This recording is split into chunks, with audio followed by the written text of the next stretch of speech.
Here we are, Kelsey. I used to know you as Kelsey Jenkins. Now you're Kelsey Harshman.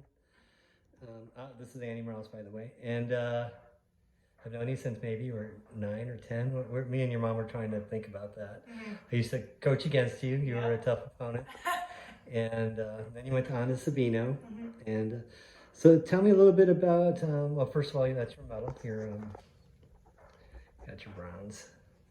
Let's talk a little bit about growing up in Tucson and how you got into, well, you also played soccer. So talk a little bit about your youth sports in Tucson. Yeah, so I grew up playing softball and soccer here, played softball with the 96 Cats, like you mentioned, playing against yourself. Whoa, you were on the other side, on the coaching side, I wasn't playing against you. And then I played for the Tinker Verde Soccer Club, the 95 Samba, coached by Walter Sanchez. Had to give him a little shout out. And then went on to Sabino, played soccer and softball there. Came to the decision probably like my junior year of high school that I really wanted to dive headfirst in softball and kind of see where I could go from there. And so I quit playing club soccer, then continued to play high school soccer with my girlfriends there, but then really had the opportunity to play some super top level softball. Had the opportunity to go play up into Phoenix with the Hotshots, coached under Keith Householder, and from then on went to Wisconsin. Yeah, some of those soccer teams at Sabino were pretty good. Yeah, thinking of the years, I think it was 2011, played for the state final against Foothills and lost maybe 1-0. I mean, just super nail biter game, and then definitely made state. Could not tell you how far we went in other tournaments. Yeah, you had Devin Hunley and Devin, Shannon Shields, who went on to play college soccer and beach volleyball, I believe, right? Maybe I'm thinking about someone else, but no, she went on to play college. Yeah, she did play college soccer. Dev and went on to Heredia was your goalie. Silvana Islas goalie. She went to Dominican Sierra Heredia defense. Played at Pima with Brandy Park. Danny Sanchez, year younger me, went on to play at Pima as well. So they had a good little squad there at Pima. I think they played for whatever NCAA, in that tournament. They went really, really far. But you obviously made the right choice. You could have went soccer and done well. You went on to Wisconsin, and good for you for leaving home and I mean, I think it's probably everybody's dream to play for Arizona or UCLA or something. But Wisconsin, you were like a superstar in the Big 10, Big 12 now or whatever it is. Yeah, whatever. Who knows what's going on? Tell us a little bit about the Wisconsin experience. Yeah, so it was a big decision to leave Tucson. I mean, it's home, everyone, lots of my friends. I felt like I was the only one out of my super close friend group who kind of went off. But, sitting down with my mom, we came down with the saying of, you can leave, you can always come back, if you don't end up liking it. And I remember going out on an unofficial visit and then my official visit to Madison, and the city sells itself, the sport sells itself, the college sells itself. It's just such a great atmosphere out there, and it was just such an honor to be a Badger for 4 years. And then it took me a little bit longer to come back. My husband and I lived out there for an additional 2 years before we decided to make the big move back to Tucson. And I think, Melanie Cross was with you? Yeah, Mel was out there. And then there were some other, I think there's 1 or 2 going next year from Tucson. I want to say there was another Sienna girl, Lambert, maybe? Yes. I don't know if I played her in high school, but I think she's at Indiana. Indiana, she's so I definitely have seen Sienna guy, I think, too. But it was cool. Off the Hotshots, there was a bunch of us who were going to play in the Big 10. One went to Minnesota, one went to Indiana, a friend to Michigan, just Nebraska.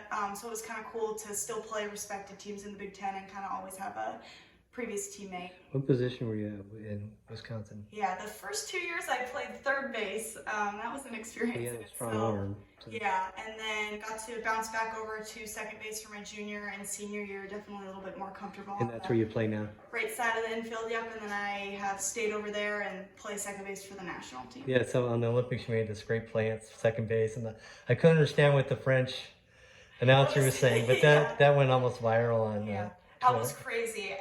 When the turf is so wet too, like we always talk about, like just bodying up the ball, and so rewatching it, I felt like I just like smothered the ball, but it was such a great play, big momentum play. We talk about Uncle Mo, getting some momentum on our side, so that was super awesome late in the game. Big defensive play, and then we could roll around and get some runners on and get a big, lucky big RBI. So when you're at Wisconsin, your mom sends me a message because we've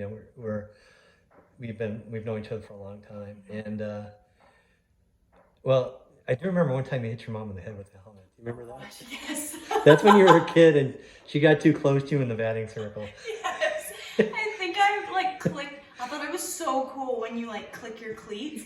We finally started wearing metal cleats and it like cling cling right over there. And I like swung the bat around and like hit her on top of the head. We were definitely playing you guys too, and I was like, I was standing right there and I'm like, are you okay? And your mom just popped up. Yes, I'm fine.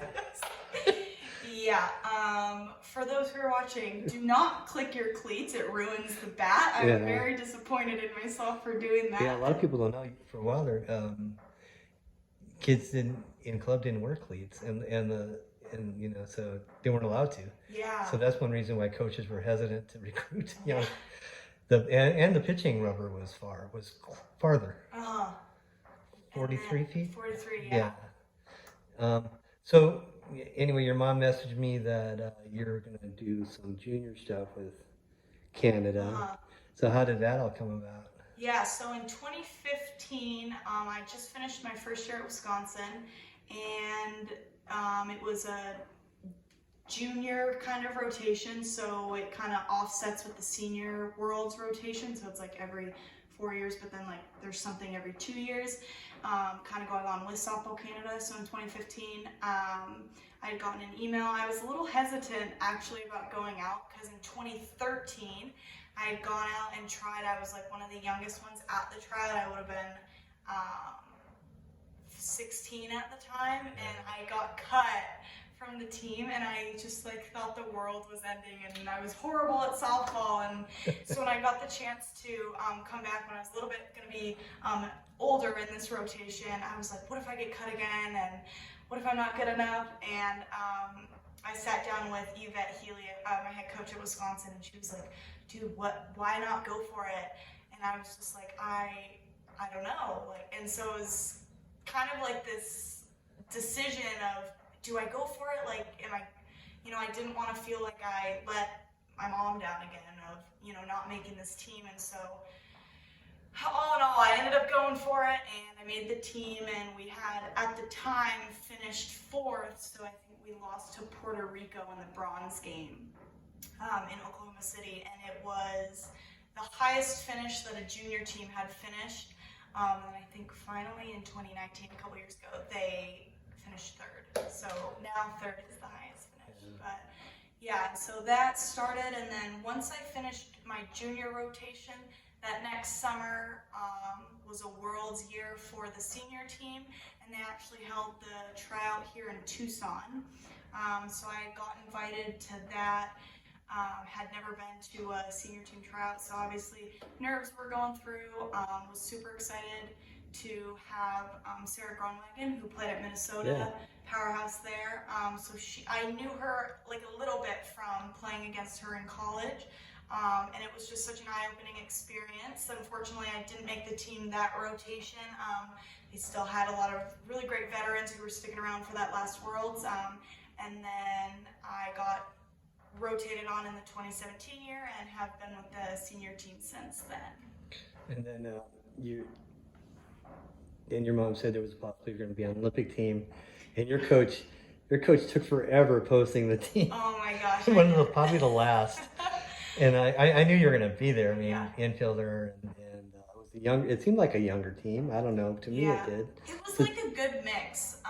And what's so crazy is when I'm out there with the girls. I mean, I'm the youngest. I was the youngest on the team, and I just look at everyone. I just think they're 24 years old, like same age as me. And they always remind me. They're like, KJ, I'm like 10 years older than you. I'm like, right, okay, yeah, this is why we're doing cool downs and, you know, extra stretching sessions and all that stuff. They're like, we don't have the young body that, you know, you do. So there definitely were a handful of like some younger cats, but then we had some veterans who were, you know, 34 years old was the kind of core group. And then Lauren Regula came back, the lefty pitcher who's 39 years old. So she was our oldest player on the roster this year. And Lori? Danielle, Lori, up 34. Well, she looks like she's your age, though. Yeah, right? I'm telling you, like, I forget when I'm out there, and then even, it's funny when friends or a new family come and watch, like, oh my gosh, everyone, like, looks so young, and I'm like, they love to hear that. Well, it keeps you young. Yeah. And then, you know, COVID and all that stuff, and softball coming back, a lot of emotions. So tell me, how did you get the word that you were going to go to the Olympics? So I'll start right from the beginning. So 2019, we qualified for the Olympics in September 1st. And then we knew we were going to roll. It was going to be a quick turnaround to start that Olympic training. So we got maybe like a month off, and then we rolled right into the Olympic training. And then come February of 2020, we knew we were going to be gone assumed we were going to be gone majority of 2020 with the Olympic team. And so we were in Halifax for 8 weeks, and had just finished our Halifax camp, getting ready to come back home for a couple weeks before we departed on our kind of second adventure. And that's when the COVID kind of took off. And so when we all got home, there was a lot of questions and uncertainty. Are we going to go to Fresno State and do our camp there? There's questions that the Canadian Olympic Committee is not going to send Canadian teams if the games happen. So there's all these emotions and, you know, what ifs going on. And when the announcement had been made that they were going to postpone the entire games, right away, you know, a survey went out, and the first question is, are you going to continue with the training for another year? And it was like, yeah, yes, you know, like I'm here, I'm only 24. Yeah, right now we're going to the Olympics. And so everyone who was a part of that said, I mean, yes, within like 5 minutes, I think our head coach said when the survey went out. And, you know, it was tough. We went through a transition. We had to Zoom and do mental, you know, a lot of mental health meetings with our sports psych. And there was, you know, some dark days of, is this going to happen? This dream that's been going on has been floating over, you know, our heads. And then some of my other teammates had for, you know, 13 years after it got removed in 2008. And so when it finally started looking up and we were able to get back together as a team, we were down in Florida, Fort Myers area this May. And it was super cool. So our whole kind of overarching theme of the team was like Mission 2021. And so it was really cool. We went to one of the bases down there, and they had presented our Olympic uniforms to us at one of the like launch pads. And so, yeah, and so it kind of just kept going with that theme of like Mission 21, you know, we're getting ready for takeoff. And so we got our Olympic jerseys just like on that launch pad, beautiful background, right on the beach. And that was probably like where it really first hits you, lots of tears, lots of just so many different feelings of holy cow, like we finally made it. It's been 18 months, you know, 18 months, and you know, we're getting ready to go to the Olympics. That must be a great feeling. Yeah, it was definitely one of the most special days from this year. And then I saw a bit of the award ceremony because someone posted a snippet where your teammate puts the medal on you. Yeah, so normally the commissioner, some celebrity or something. Yeah, someone is coming out, but right due to COVID this year, they just wanted you to grab it. So just with our team and like how much we love each other and just how close we are, we were like, okay, how do we, show the world, it was about getting the medal, but it was about doing it with this group. So we did where I grabbed the medal off the thing, gave it to the person to my left, she put it on my neck, hug, going down the line like that. And I think it just made the moment that much special of, I can grab it, oh, I did it, but I did it with you. I just felt that was probably better than having a celebrity put it in. Yeah, right. Just some random person. So did you ever play against Jenny Finch? No, she was... Okay. So, but some of her contemporaries are still pitching.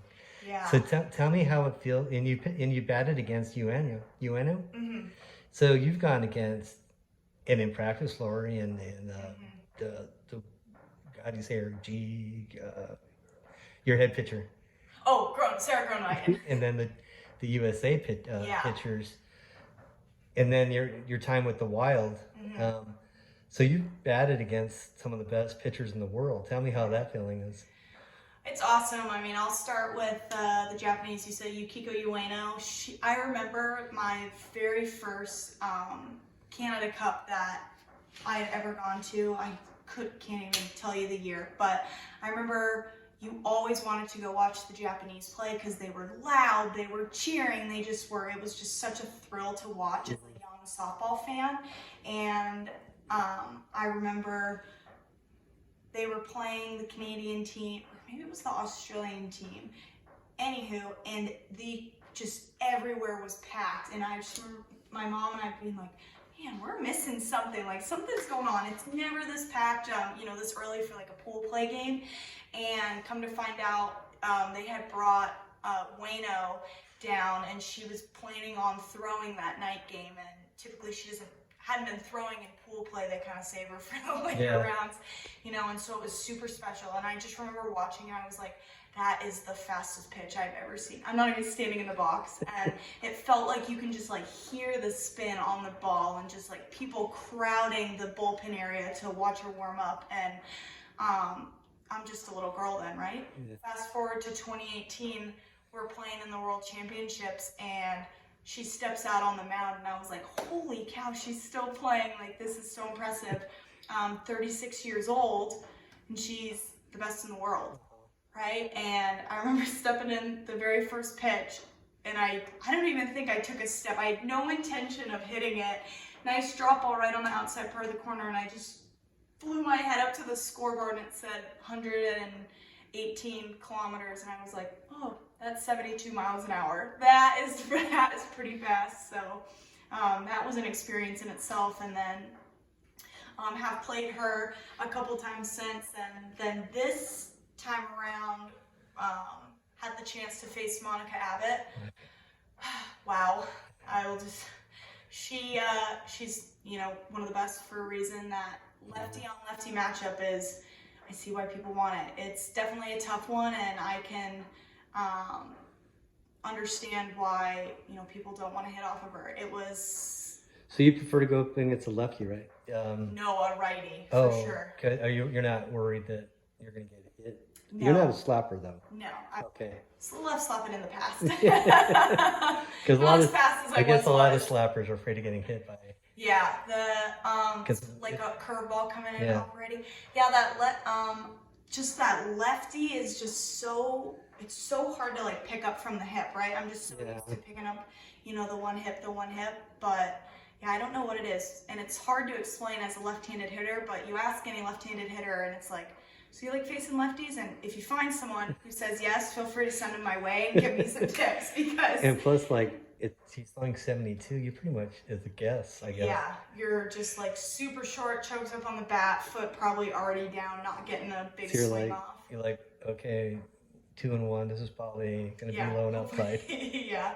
So that was a real treat. I am assuming I probably won't face Monica again. I'm not super sad about that, but it is definitely very flattering to be like, wow. You didn't go. Is she in the sports, the unlimited?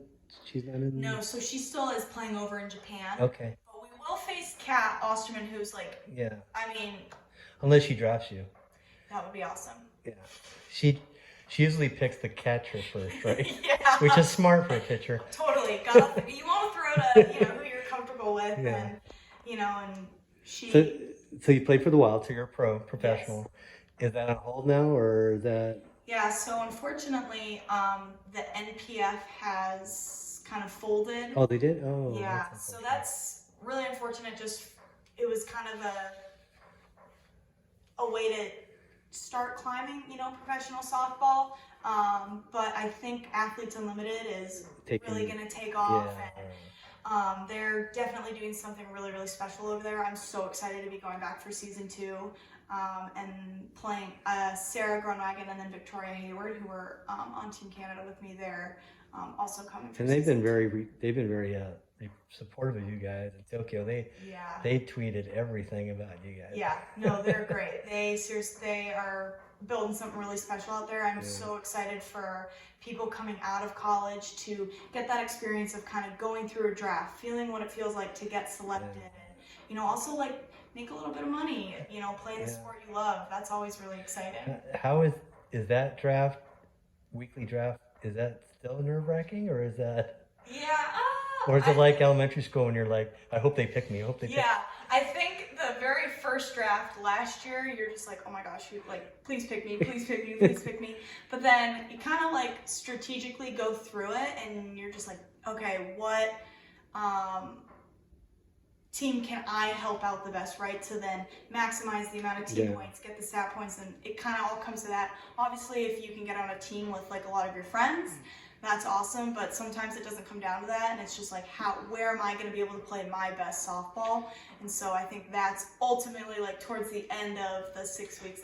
So how is that where 1 week you're like, we really need to beat this team, and then the next week, okay, these are my teammates now. Yeah. We need to beat that team. Yeah, I think that's what was so cool about the inaugural season is just everyone was so kind of bought into just like playing softball, showing the world, wow, softball's really cool. This is unique. This is different.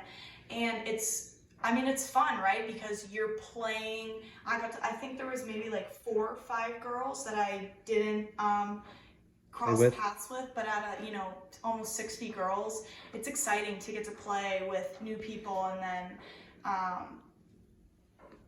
there were a lot of people who were there who were also in Tokyo, so it kind of was cool to be like, oh hey, right? So it's just kind of like growing the network, I think. So when do you leave for that again? August 15th, going to market then. Yeah. So your training is nonstop. But yeah, I've got a small pause for this week, and then. But what do you do for like BP? Did your mom throw to you, or? Oh God, she's horrible at front toss. Feel free to put that in there because she knows it. Luckily, I do have a batting machine, and then I do have people who will come turn it over for me. Yeah. I should give a special shout out to Dean Meisenheimer. He's my front toss guy. He is 100%. I would choose him 100% of the time over my mom because he just can pepper the zone inside, outside, high, and just hit all the corners. So. I've thrown many balls, and I still have a bucket of balls because Maggie played college. Yep. And I was like, oh, thank God my tricep can go back down to normal. Yeah. But the only time I've ever been scared throwing was throwing against Kinsey Fowler in the batting cage. Yeah. Because she would like take 3 steps closer to me. And I'm like, okay, I can't do this anymore. Yeah. Hey, now we're a little close here. But all you players at that level, though, you guys need that. You guys need the constant. Oh yeah. If you can find someone, it's obviously great. You can prepare for the velocity with the machine and stuff. Obviously, if you have an arm that can throw velocity, but it's tough, right? It's tough to throw 65 plus. Yeah. So if you can get that from the machine, and then if you can just get someone consistently who can put their arm in the circle, and that was probably one of the coolest parts about coming back to Tucson, preparing for the games, is the amount of people that were like reached out and were just kind of willing to, hey, I'll put my arm in a circle. I even asked Andy Larkins, I was like, you used to throw like this really hard, mean fastball and drop balls. So I've had Andy throw to me. And then when she finished college, she was went to Seattle University. Yeah, Seattle. When she came back, and was done with college, she was like, I don't know if my arm can go in a circle anymore, KJ. So just finding people who will throw, just put the arm in the circle. That's easily the best. So I know you tried to have a camp with COVID and flying and all that, but now you have the cachet of an Olympic medal. You think you might come back and hold a camp for kids in Tucson? Yeah, Have you thought about that at all? Or? I've definitely been thinking about it, and then I was given some lessons before, kind of in and out. I feel like my time in Tucson is always so precious. I know, I'm like, you're going to be... I'm really sorry, I'm only here for a couple weeks, and then I'm gone for like a month, and then I'm home. But the kind of people that I've connected with in Tucson, and then some of the coaches through the organizations here. I have a pretty good connection with the Rebels organization, which is pretty exciting. So I've connected with a couple of their coaches, and I don't know if I'm ready to dive into like head coach material or anything, because I do. Oh, you're way young. Yeah, I'm definitely very happy with coming out to practices, running a practice, and being a part of teams like that. And so I think. But do you see yourself like in 20 years? You'll still be young as far as coaches are, like Sabino head coach, or is that? Do you think you know the game well enough to coach? Is that something you want to do? Yeah. That's a tough question. I think when I'm done and finally hang up the cleats, I feel like I will have this kind of sense of I'm like ready to leave the game. But then you always hear from so many other people, they're like, you think that, and then you're trying to do, something else, and then like the game's just itching to get you back. So I hope when I'm done I can kind of find like a happy medium a little bit. Well, let's go back, because I think you probably might have kids by then. Yes. So I'm sure you'll be coaching something. Yes. Hope It may be little soccer. And... Yes, I would love to coach the kiddos in softball. I think it would be very hard as a parent to watch someone else coach the kids, and I feel like hopefully at the time I would be pretty capable. I know, I'd be like yelling, your mom couldn't run fast either, stuff like that. Yeah. Because I'm at the grandkid stage. So. Yeah, that's so awesome. Yeah. So, well, it was nice talking to you, Kelsey. Yeah, thanks, Andy. How hard was it to go to Harshman with that? So because I know a lot of people keep on telling me I'm lying. Oh yeah, no, it is, the name is Kelsey Harshman. Luckily my middle name still starts with J, that's Kelsey Jean, so I do still go by KJ. So people are like, do I have to call you KH? Still call me KJ, I'll still answer Kelsey, Kels, like whatever. It was, I think the coolest part about watching kind of all the replays and stuff it was so hard to not have family and people in the stands there, and it definitely was very special to watch a lot of those replays and see Harshman and know that my husband's my biggest supporter. You guys think you guys did well because they weren't there? Yeah, it was hard to explain. Like, I feel like the noise and the chatter and all that stuff, that's when, the blood gets flowing, the heart gets pumping. Your heart's still pumping, your blood's still like flowing in those moments, but it's so different just like looking up and just seeing an empty seat, right? So it was such a kind of like out of body experience, but obviously like in body, but it definitely was weird. But seeing just the amount of cameras and just knowing how many eyes are actually truly on you, definitely still let those nerves kind millions of come of people. In. Yeah. Well, thank you for writing a daily diary. It was interesting because you're almost like a day and a half ahead, and so it's hard for me to judge like, oh, what's going on? What's happening today? I look at the schedule and the TV would be wrong. Yeah. But I understand Tokyo may not get it again because it was too hot. Yeah. I think they told people it was a mild, but it was more like. Oh man, yeah, it was toasty. That turf was smoking hot on the black cleats. Yeah, I think they tried, but I think I know they were trying for 2032, but I think they just awarded it to Brisbane in Australia. Oh, so you'll still be playing. Yeah, oh gosh, 2032.